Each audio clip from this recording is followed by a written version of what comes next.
আমাদের বাড়িতে মোমো পার্টি হবে, সেই জন্য মোমো বানানো হচ্ছে। এই যে আমাদের রাঁধুনিরা সব রান্না বান্না করছে আর আমি সব দেখতে করছি। আমাকে একটু দেখাও, আমি রাঁধুনি। এই যে আমাদের প্রধান রাঁধুনি। আমরা নেক্সট টাইম মোমোর দোকানও দেব, তোমরা খেতে এসো। আমরা মোমোর দোকান দিলে আমি এরকম ভিডিও বানাবো, আমার মাটাই খেটে যাবে। টাকাটা গোনার বেলা আমি গুনে নেবো, এটা আমি একদম ভুল করি না। টাকার বেলা আমি একদম এক নম্বর জিনিস। টাকার হিসাবও ভুল করি না, এবার অঙ্কও পারি না ঠিকভাবে।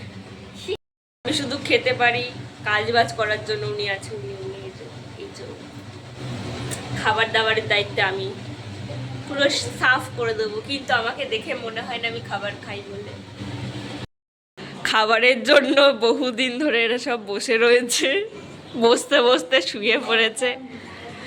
এমনই মোমো খাবি?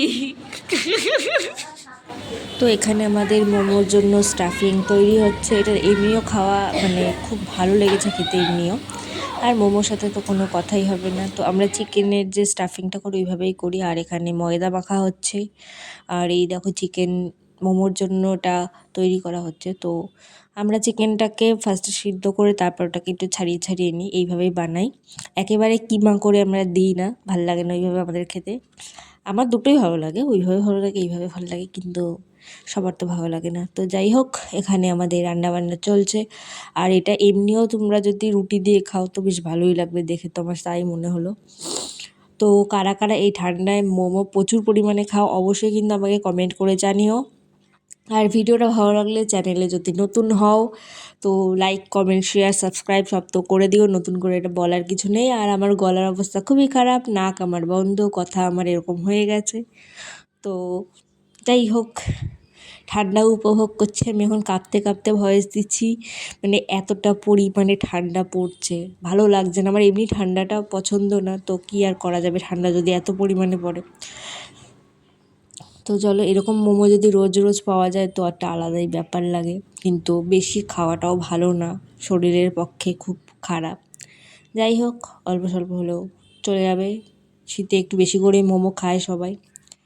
আর এই দেখো এতটা বাঁধাকপি এক্সট্রা রয়ে গেছে, এটাকেও যদি করে ফেলা যেত তো বেশ ভালোই হতো। আর এই যে সবাই এবার মোমো বানাতে বসে পড়েছে। এখানে একজন গোল গোল করছে, মানে গোল ওটা কী বলে, লেচি কেটে গোল করছে, একজন এটা বেলে দিচ্ছে। আর আমার মা হচ্ছে মোমোর ওই ভাজগুলো বেশ ভালো করতে পারে, সেই জন্য মা ভাজগুলো করছে, আমাকে ডেকেছিল আমি যাইনি। তো এখানে ফার্স্টের রাউন্ডের ভেজ মোমো পড়ে গেছে। আমাদের বাড়িতে যখন মোমো করা হয় 2 রকম মোমোই করা হয়, কারণ আমার বাবা মাছ মাংস ডিম কিছু খায় না। তো সেই জন্য বাবার জন্য ভেজ মোমো আর আমাদের বাড়ির সবার জন্য চিকেন মোমো। আমরা ভেজও খাই চিকেনও খাই, দুটোই খাই, কোনোটাই আমরা ছাড়ি না। তো এখানে বানাচ্ছে, আর তারপরে আমার আরেক দিদিও চলে এসেছিলো যে সেও বানিয়ে দেবে। আর দেখো নাক মুখ সে ঢেকে এসেছে, কারণ তারও অবস্থা আমার নাকের মতনই, হাঁচি হচ্ছে কাশি হচ্ছে। তো সেই জন্য সে নাক মুখ একেবারে বেঁধে নিয়ে চলে এসেছে বানানোর জন্য, মাওবাদি সেজে। আর এখানে মোমো বানানো হচ্ছে, আর একবার দেওয়া হয়ে গেছিলো, এটা চিকেন মোমো ছিল মনে হয়। তো যাই হোক, মোমোগুলো খেতে বিভৎস ভালো ছিল, দারুণ ছিল, একদম চুমু টাইপের ছিল। কারা কারা ঠান্ডায় এত মোমো খাচ্ছ বলো। যাই হোক, চাটনিটাও লেভেলের ঝাল ছিল, মানে একদম কাঁদিয়ে দেওয়ার মতো ঝাল। বিশেষ করে এরকম একবার ঝাল খেয়ে আমি অজ্ঞান হয়ে গেছিলাম রাস্তার মধ্যে। তো সেই জন্য ঝালটাকে একটুখানি কম খাই, বাড়িতে বেশি খাই, রাস্তায় কম খাই। মোমোটা খেতে খুবই ভালো ছিল, খুব গরম ছিল।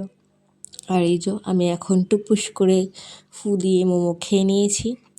তো ভিডিওটা কেমন লেগেছে অবশ্যই কিন্তু আমাকে কমেন্টে জানিও। ভালো লাগলে লাইক কমেন্ট শেয়ার, আমার চ্যানেলকে সাবস্ক্রাইব করতে একদম ভুলো না। তো এরকমভাবে একটার পর একটা খেয়ে আমি প্লেট পুরো করে দিয়েছি ফাঁকা, চাটনিটা আর খেতে পারিনি। Tata, bye bye.